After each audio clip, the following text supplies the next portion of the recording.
here at Big Wow Comicfest 2015. I am here with Adam Hughes. Hey. Yeah, thank you for having us. So recently I noticed you've been coming out with some of the hottest variant covers out there. Like your covers are going in 1/100s and they're really like tough to find and they're some of the most popular variants. Tell us what's the process behind all of that?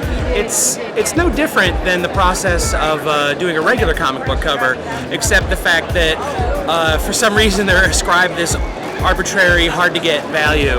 Yeah. And what's great about it is I don't have any say over what I get offered. I mean, people come to me and they're like, hey, would you draw Spider-Gwen? Hey, would you draw Convergence cover? Thing like that. I can't tell Marvel if you see what to do with it, but people love to come to me and go, how come I can't get that? That's awesome. And I was like, I'm sorry, make me feel bad. But it's just like doing a regular comic book cover. It's just something that people have discovered is a way to move more comics these days.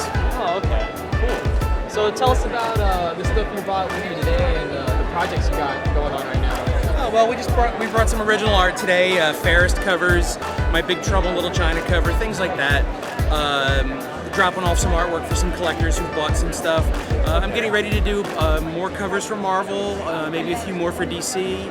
I got some other projects that I can't talk about till San Diego Comic-Con. No worries. We're gonna do a big announcement, but some stuff that's outside the comics industry, but still,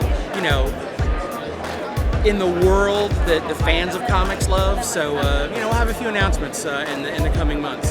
All right, cool.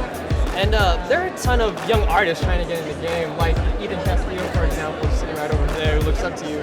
What advice I've seen him on Twitter. Good guy. What advice do you have for young up-and-coming artists like that? Oh, God, you know what? I mean, I got into comics, which means I became a professional illustrator in the 1980s. Okay, that was the 20th century. That was like a whole century ago. Yeah. I have no idea what the landscape is nowadays. I have no idea what to tell people.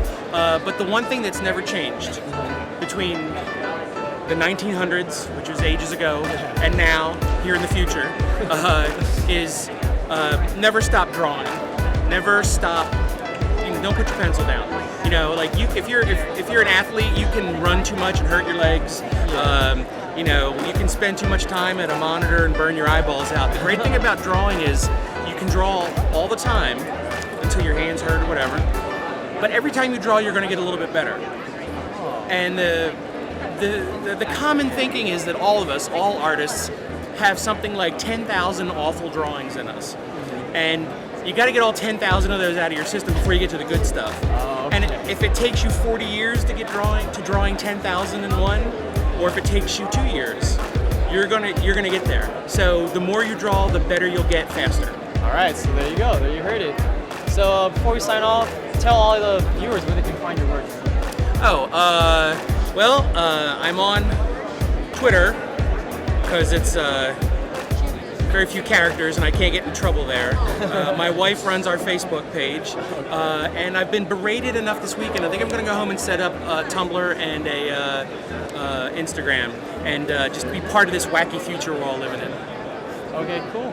Well, thanks for having us. Oh, thanks for talking to me. Thank you.